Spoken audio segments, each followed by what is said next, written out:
LDF സർക്കാർ വീണ്ടും അധികാരത്തിൽ വന്നാൽ ആരൊക്കെയാകും പുതുമുഖ മന്ത്രിമാർ? വളരെ കൗതുകകരമായ ഒരു കാര്യമാണ്. പുതുമുഖ മന്ത്രിമാരാവാൻ നിരവധി പേർ LDFിൽ ഉണ്ട്. എങ്കിലും ഇവർക്കായിരിക്കും സാധ്യതകൾ കൂടുതൽ. തിരുവനന്തപുരത്ത് നിന്ന് വി ജോയ്, വർക്കലയിൽ നിന്ന് മത്സരിക്കുന്ന വി ജോയ്, തിരുവനന്തപുരം ജില്ലാ സെക്രട്ടറി കൂടിയായിരുന്ന വി ജോയ് മന്ത്രിയാകും എന്നുള്ളത് ഉറപ്പാണ് LDF അധികാരത്തിൽ വന്നാൽ. മറ്റൊന്ന്, ഇരവിപുരം മണ്ഡലത്തിൽ നിന്ന് മത്സരിച്ച് വിജയിക്കുന്ന അദ്ദേഹം വിജയിക്കുമെന്നുള്ളത് ഉറപ്പാണ്. നൗഷാദാണ്.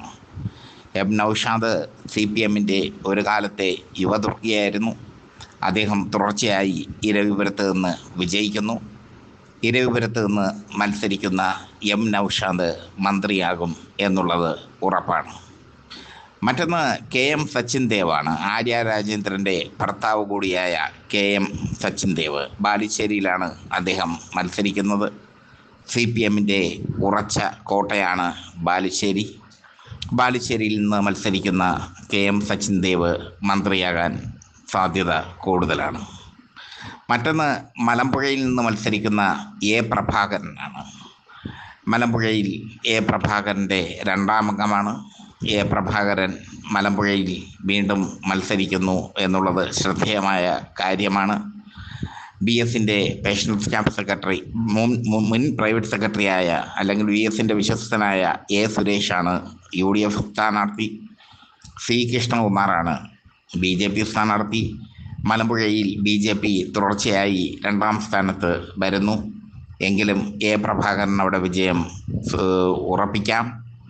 പ്രഭാകരൻ മന്ത്രിയാകാനുള്ള സാധ്യത കൂടുതലാണ്. ആലപ്പുഴയിൽ നിന്ന് ചിത്തരഞ്ജൻ, ആലപ്പുഴയിൽ നിന്ന് മത്സരിക്കുന്ന ചിത്തരഞ്ജൻ ഇപ്പോൾ ജനകീയനായ നേതാവായി മാറിക്കഴിഞ്ഞു. മുമ്പ് അദ്ദേഹം തൊഴിലാളി പ്രസ്ഥാനങ്ങൾക്കിടയിൽ വളരെ പ്രസക്തിയുള്ള നേതാവായിരുന്നു. ചിത്തരഞ്ജൻ പുതുമുഖ മന്ത്രിയാകാനുള്ള സാധ്യത വളരെ കൂടുതലാണ്. മറ്റൊന്ന്, തളിപ്പറമ്പിൽ നിന്ന് മത്സരിക്കുന്ന PK ശ്യാമളയാണ്. PK ശ്യാമളയുടെ സ്ഥാനാർത്ഥിത്വം വലിയ വിവാദമൊക്കെ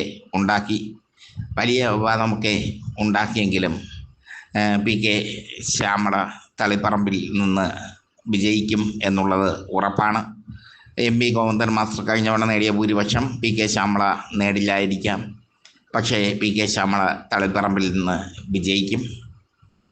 PK ശ്യാമള പുതുമുഖ വനിതാ മന്ത്രിയായി ഇത്തവണ ഉണ്ടാകും.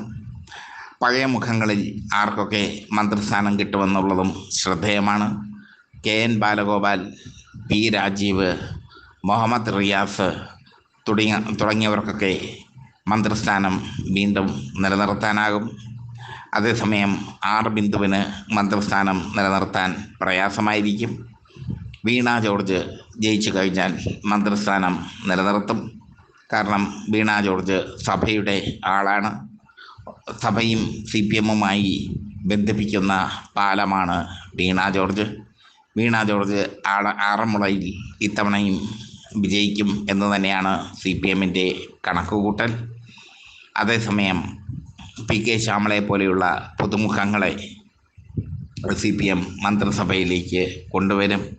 V Joy, Naushad, KM Sachin Dev, Prabhakaran, Chitharanjan, PK Shyamala തുടങ്ങിയവരൊക്കെ CPMൻ്റെ പ്രഗത്ഭരായ നേതാക്കളാണെന്ന് തന്നെ പറയാം. പ്രഗത്ഭരായ നേതാക്കളാണ്.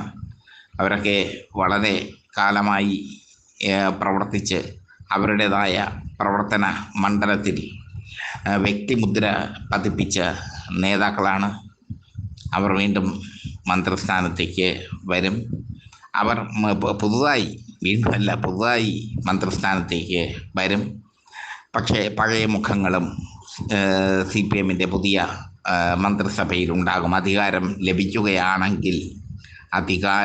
ലഭിക്കുകയാണെങ്കിൽ അത് പൊളിറ്റിക്സ് കേരള പ്രത്യേകം പറയുന്നു. CPM നേരിയ ഭൂരിപക്ഷത്തിൽ അധികാരത്തിൽ വരുമെന്നാണ് CPM സംസ്ഥാന സെക്രട്ടേറിയറ്റിൻ്റെ വിലയിരുത്തൽ. അത് തന്നെയാണ് പൊളിറ്റിക്സ് കേരളയുടെ ഇലക്ഷന് മുമ്പുള്ള സർവേയുടെ വിലയിരുത്തലും. അത് ഞങ്ങൾ പ്രേക്ഷകർക്ക് സമർപ്പിച്ചിരുന്നു. എന്തായാലും CPM അടിമുടി മാറുകയാണ്. CPMൻ്റെ സംഘടന ചട്ടക്കൂട് തന്നെ മാറുകയാണ്. പുതിയ മുഖങ്ങൾ കടന്നു വരികയാണ് രാഷ്ട്രീയത്തിൽ.